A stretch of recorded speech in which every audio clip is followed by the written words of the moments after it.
어느 하나 대한민국이 일본하고 비슷하지 않은 게 없어요. 부동산에 관련해서 한국과 일본의 다른 점? 그 두 가지라고 봐요. 그거 이외에는 일본하고 한국하고 다른 게 없어요. 자연적으로 한국의 부동산 버블은 꺼지게 될 텐데, 그게 꺼지게 되면 가장 힘들어질 사람들은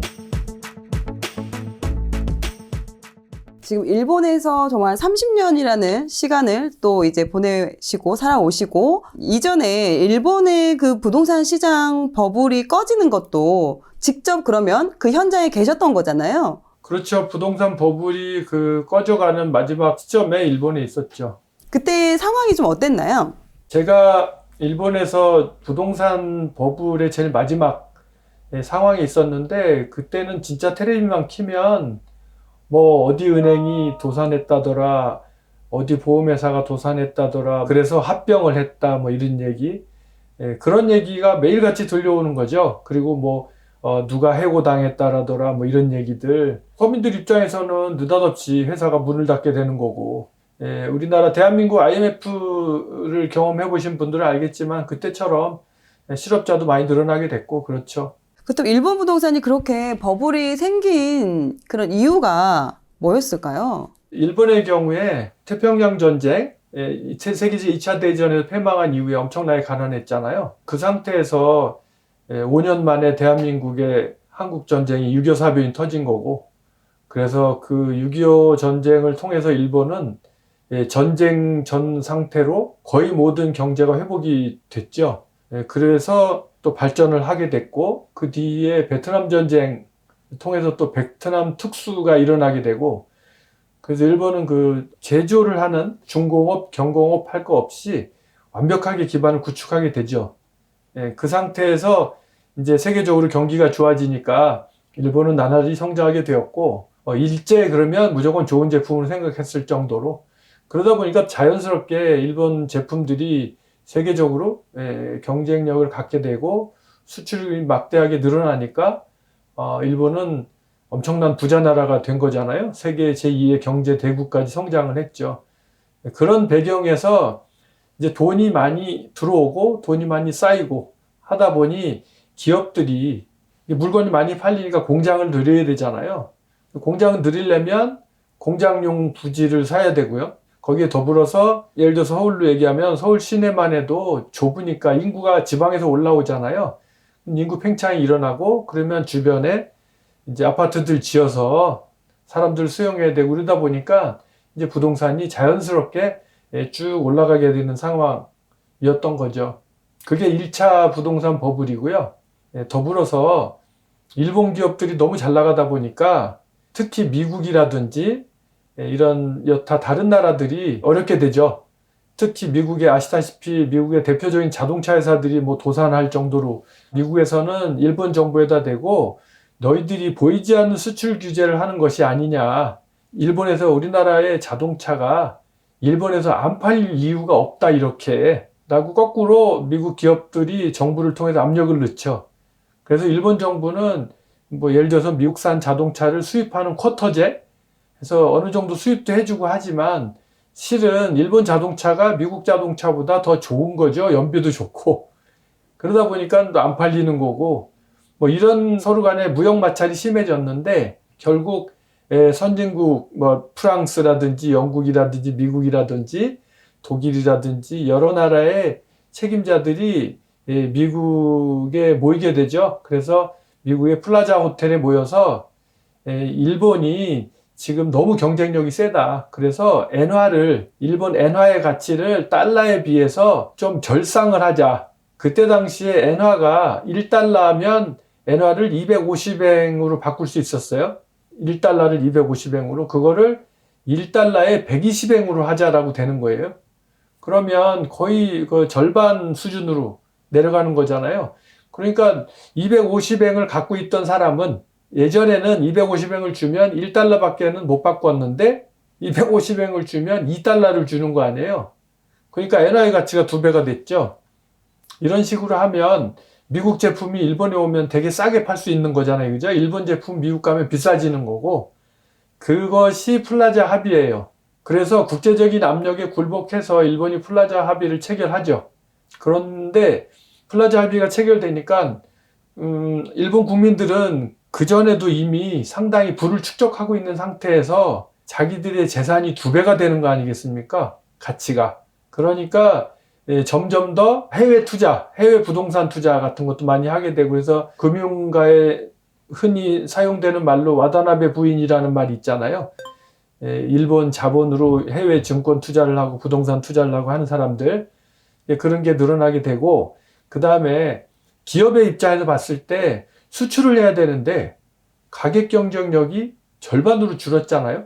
그러니까 힘들게 되죠. 그래서 당시 일본 정부는 어마어마하게 축적한 돈으로 기업들에게 대출을 해주게 됩니다.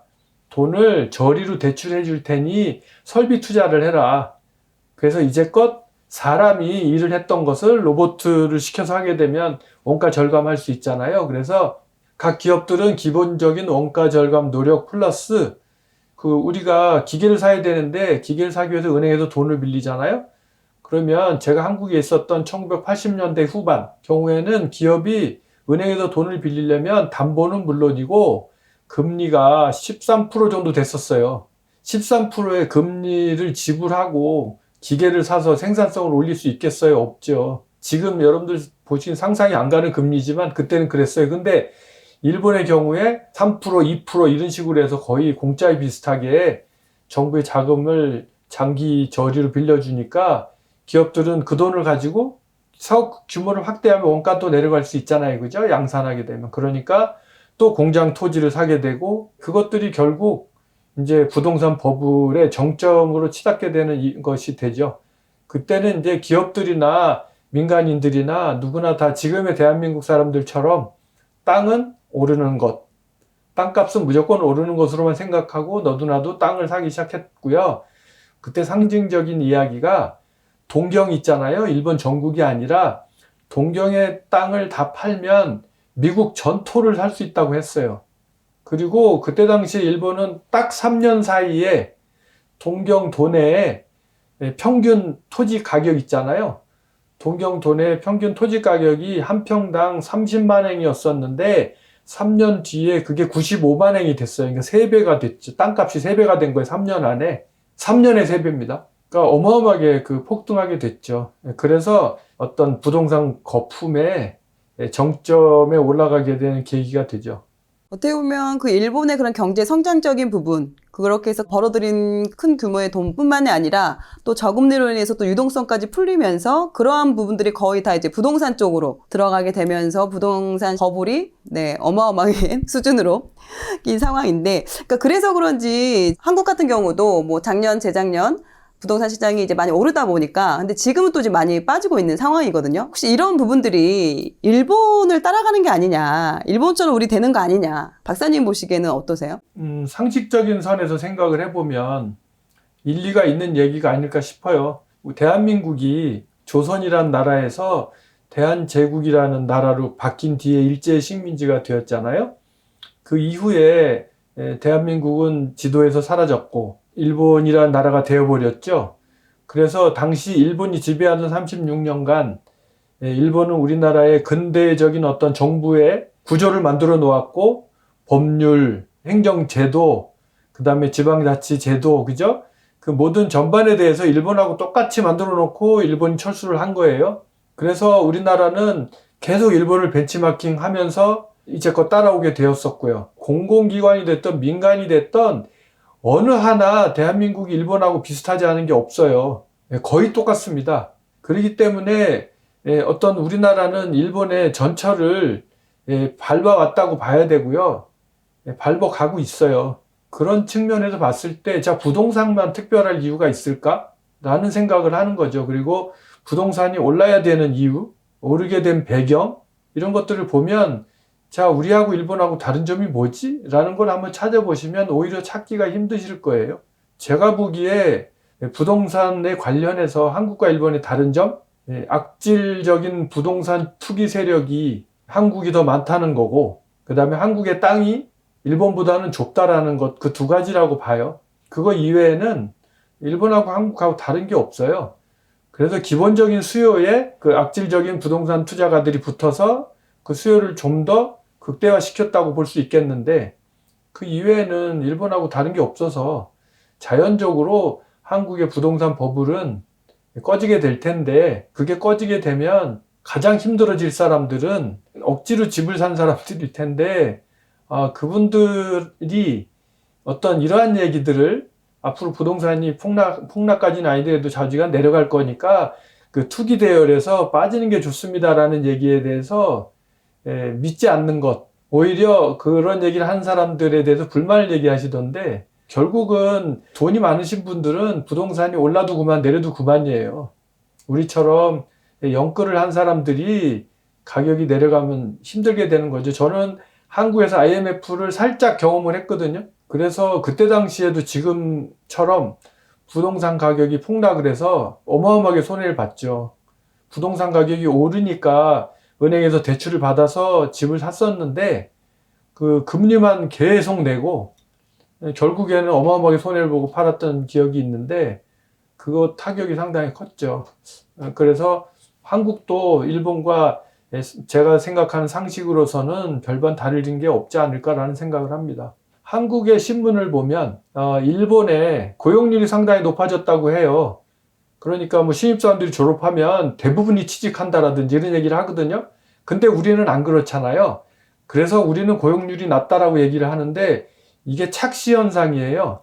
뭐냐면 지금 현재 기업들이 있고 기업들이 보유하고 있는 일자리가 있고 신입사원들이 와서 채워야 되는 일자리가 있잖아요. 요건 고정돼 있어요. 금방 늘었다 줄었다 하진 않아요. 근데 저출산 때문에 신입사원으로 들어와야 할 사람들이 적은 거예요. 그러면 당연히 100% 고용이 되는 거죠. 그렇잖아요. 지금 일자리가 100개인데 예전에는 아이들이 120명씩이나 배출돼 가지고 20명은 갈 데가 없었는데 지금은 일자리가 100개인데 아이들이 80명밖에 태어나질 않아요. 그럼 전원 고용이 되는 거죠. 마찬가지로 두 가지 측면에서 보면 지금은 인구가 계속 늘어난다는 걸 전제로 생각하면 당연히 집이 부족하겠죠. 그런데 인구가 줄 거란 말이죠. 줄고 있고요. 우리인들 저출산에 대한 뾰족한 대책이 있는 게 아니잖아요. 그러면 분명히 어떤 정책에 의해서 저출산이 완화될 수는 있겠죠. 그 다음에 저출산에서 어느 정도 또 출산율이 올라갈 수도 있어요. 근데 그것은 하루아침에 되는 건 아니잖아요. 어떤 그 거대한 사회적인 여론 형성이 필요하잖아요. 여성의 사회 진출, 그 다음에 출산 때문에 얻게 되는 손해를 없애야 되고, 뭐 여러 가지 일들을 다 구조적으로 개선을 해야만 출산율이 올라갈 텐데, 그거로 봤을 땐 달라질 게 없어요. 하면, 집수는 계속 지어대면, 집수는 늘어나는데, 그만큼 그 안에 들어가서 살 사람은 없다면, 당연히 가격은 내려가겠죠? 그 다음에 또 하나가 그 사회적인 그 구조의 문제인데요. 우리나라가 예전엔 대가족에서 지금 핵가족으로 바뀌었고, 더군다나 요즘에 핵가족의 핵가족으로 바뀌었잖아요. 예전에는 어머니, 아버지하고 아들들이 20살이 넘어도 30살이 넘어도 부모님들과 같이 사는 게 일반적이었는데 지금은 대학생만 돼도 나가지 않습니까? 이렇게 되는 상태에서 일단 집의 형태가 달라져요. 집 평수가 옛날엔 다산이가 평수가 컸어야 됐잖아요. 그런데 지금은 부모들이 연령은 높아지는데 평수가 예를 들면요 60세 70세 되는 분들이 50평형 정도에 산다고 치면 그 방 청소하는데 얼마나 힘들겠어요. 30평도 클 거예요 아마. 그분들은 제가 생각하기에는 15평형이나 20평형 정도가 딱 좋잖아요. 그렇게 되면 그 큰 집들은 지금 대한민국은 집이 다 커요. 그 큰 집들은 어떻게 해야 되냔 말이죠. 그러니까 그 집의 그 규모, 그 크기도 그렇고 위치, 그 다음에 저출산 문제도 그렇고 모든 게 다 불리하게 작용할 거라고 생각을 해요. 그 집의 위치라는 걸 좀 말씀을 드리고 싶은데 일본도 한국처럼 똑같이 경제가 발전할 때 전국에서 공장에서 일할 사람들이 올라오게 되죠. 그래서 대한민국도 영등포역이나 청량리역이나 그죠? 서울역에 시골에서 올라온 사람들 얘기가 많이 있었잖아요. 그것처럼 일본에도 우에노 똑같은 영상이 우에노역이라든지 동경역에 옛날에 찍은 영상을 보면 똑같은 풍경이 나와요. 시골에서 고등학교 졸업하고 서울로 취직하러 간다고 막 그 열차 앞에 손 흔들어 주던 부모님들의 모습 똑같은 것들이 일본 방송에도 나오거든요. 그렇게 사람들이 많이 와갖고 서울에 자리 잡게 됐는데 그분들이 이제 점점 가정을 꾸리게 되니까 아이들이 늘어나니까 집을 좀 크게 만들어야 되겠는데 도심은 비싸니까 점점 외곽으로 나가게 되고, 그래서 외곽으로 나가면 나갈수록 집 사이즈는 커졌고 가격은 내려갔죠. 그 상태에서 나이가 드셔서 아이들이 다 분가를 해버리고 나니 인구가 줄었죠. 인구가 줄으니까 병원이 줄고요. 슈퍼마켓이 줄고 상가들이 장사가 안 될 거 아니에요. 인구가 주니까. 그래서 상가들이 철수를 하기 시작하고 병원들이 철수를 하기 시작해요. 그러니까 나이가 70 정도 돼가지고 병원을 가야 되는데, 병원을 한번 가려면 옛날에는 동네에 있었는데 이제 동네에 있는 게 아니라 뭐 버스 타고 전철 타고 한참 가야 되니까 너무 힘들잖아요. 집을 싸게 내놔도 안 나가니까 돈이 있으신 분들은 빈집으로 두고 시내에 들어와서 15평짜리 아파트를 얻어 사시는 거예요. 저희 사무실이 아키하바라라고 들어보셨는지 모르겠는데 일본의 유명한 전자상가 그 주변인데, 그 주변에 오피스 빌딩이 많이 사라졌고 전부 원룸 투룸 아파트로 바뀌었어요. 그러니까 그 원룸 투룸 아파트는 뭐냐면 전부 그 노인들이 들어 살기 좋게끔 만들어지고 젊은 세대들이 들어 살기 좋게끔 만들어진 거. 그러니까 예를 들어서 남대문이나 서울역이나 이 근처의 빌딩들이, 오피스 빌딩들이 전부 아파트로 바뀐다고 생각해 보세요. 그러니까 동경도 외곽에 있던 소위 신도시들이 점점 인구가 줄면서 유령 도시가 나타나게 되는 거죠. 그러면 사람들이 줄으니까 더욱더 슈퍼마켓 같은 거나 의료기관이 없어질 거고, 그럼 점점 더 살기 어려워지겠죠. 그러면 점점 더 사람들이 이사 나오게 되고, 뭐 이런 문제들이 일본에선 일어났어요. 한국은 어떨까라는 생각은 여러분들이 한번 해보셔도 알 거예요. 뭐가 다르죠? 말씀하신 것처럼 아무래도 지방에서는 인구가 좀 더 줄어드는 게 가파를 수 있지만, 이러한 인구들이 수도권, 서울, 그러니까 말씀하신 동경 이런 쪽으로 또 더 몰리게 되잖아요. 그럼 그런 경우는 아무래도 좀 집이 모자르거나 이러면서 뭐 집값에 영향을 주거나 이러지는 않나요? 현재로는 일본의 경우에 그 주택 구조의 변화, 일본의 경우에는 기본적으로 집이 다 작았으니까 집의 그 숫자만 확보가 되면 그런 문제는 한국하고는 좀 다르죠. 저는 한국이 더 심각할 거라고 보는 거고. 그래 대신에 그런 수요를 커버하기 위해서 일본의 경우에는 점점 더 동경에 가까운 곳에 재개발이 이루어지고 함으로 인해서 부동산 공급이 이루어지고 있죠. 그러면 부동산 투자를 하지는 않나요? 그 부동산 버블 이후에 일본 사람들은 어마어마한 부동산 버블에 대한 그 공포에 사로잡혀 있다라고 봐야 되죠. 그래서 그런 그 어마어마한 그 뼈저린 경험을 체득한 세대들이 지금 어른들이잖아요. 처절했던 기억들이 사라지질 않나 봐요. 제가 보기엔 상식적으로 집은 투자의 대상이 아니다라고 생각을 하는 게 일반적인 거가 된 거죠. 그래서 일본에서는 집을 고정자산으로 봅니다. 그러면 우리가 자동차를 샀어요. 그 자동차를 사서 타다가 팔면 어떻게 되죠? 아무래도 감가상각이 돼서 줄어들죠. 예, 일본은 기본적으로 거의 대부분의 지역의 주택은 사면 내려갑니다. 아, 그러면은 일본에선 주택도 소비재로 생각한다는 거죠? 네, 그렇죠. 그게 일본인의 상식이에요. 그래서 저도 지금 집은 새로 지은 건데, 짓기 전에 새로 살던 집을 처음에 샀던 금액의 3분의 1 정도에 팔았어요. 20년간 살았기 때문에. 그거를 억울하게 생각하지 않는 거죠. 당연한 거라고 생각하는 거고, 그 다음에 부동산을 가지고 있으면 고정자산세도 많이 내야 되고, 집 수리 비용도 많이 들어요. 일본의 경우에는 한국처럼 철근 콘크리트라기보다는 목조주택이 많거든요. 그러면 지붕재도 바꿔줘야 되고, 벽면도 바꿔야 되고, 뭐 페인트도 칠해야 되고, 이렇게 또 소모되는 것들도 많긴 하죠. 근데 그런저런 측면에서 일본은 일단 집을 구매하게 되면 집값은 내려가게 돼 있고요. 다만 일부 지역, 대한민국도 제가 보기엔 일부 지역은 버블까지는 아니더라도 일부 지역은 선호하는 지역이 있을 테니 그 부분이야 가격이 안 내려갈 거라고 봐요. 어느 정도 선에서는. 근데 그렇지 않은 대부분의 곳은 가격이 많이 내려갔고 버블 이후에 쭉 내려갔고 지금 좀 올라가고 있긴 한데, 올라간다는 것이 연간 1%, 2% 뭐 이연절이지 한국처럼 그런 어마어마한 수준의 차익을 얻을 수 있는 것은 아니죠. 대신에 집을 사면 집을 팔아야 되는데, 내가 살 때 은행에서 대출 받잖아요. 그랬는데 팔 때는 자동차처럼 가격이 내려가서 거꾸로 내가 한꺼번에 목돈을 은행에 지불해야 되는 경우가 생기잖아요. 그런 리스크를 안고 내가 이사를 가야 되니까 집을 안 사죠. 집을 웬만하면 안 사고 그냥 빌려서 살아요. 그런데 일본에는 임대주택의 경우에 내가 살겠다라고 하면 특별한 이유가 없는 한 집주인이 집세 올릴 테니까 나가라는 얘기를 못 하죠. 그러니까 굳이 내가 집을 지어가지고 아니면 집을 사서 그 집값이 내려가는 건 확정 손해잖아요.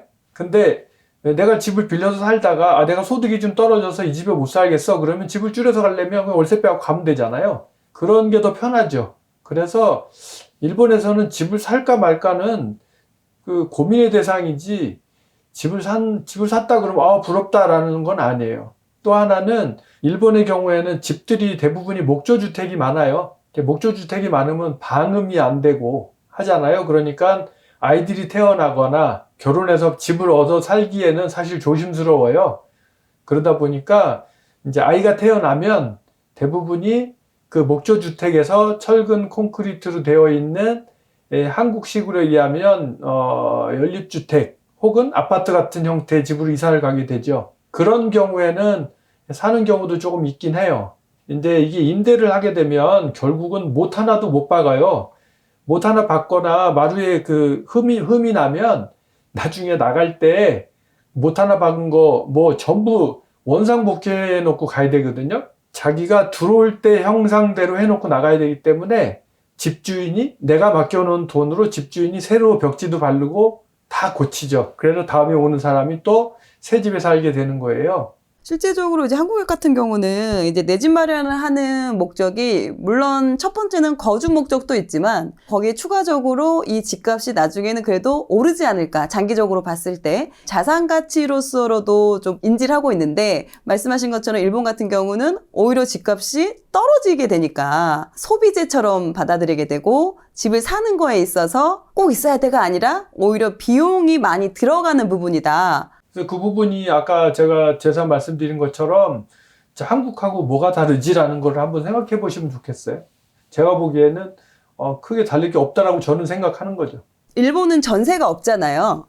네. 한국처럼. 그러다 보면 네. 이제 거의 월세로 이제 거주를 하시게 되는데 이 네. 월세 같은 경우는 비싸지 않나요? 예를 들어서 도심에서 전철로 30분 내지 40분 정도 나가면 월세가 50에서 80만 원 사이면은 집들이 방 2개짜리 거실 조만한 거실이 있고 방 2개짜리는 얻을 수 있죠. 집세는 그 정도 부담하죠. 하고 그다음에 일본은 제가 느끼기에 생활 물가가 한국보다 훨씬 싸요.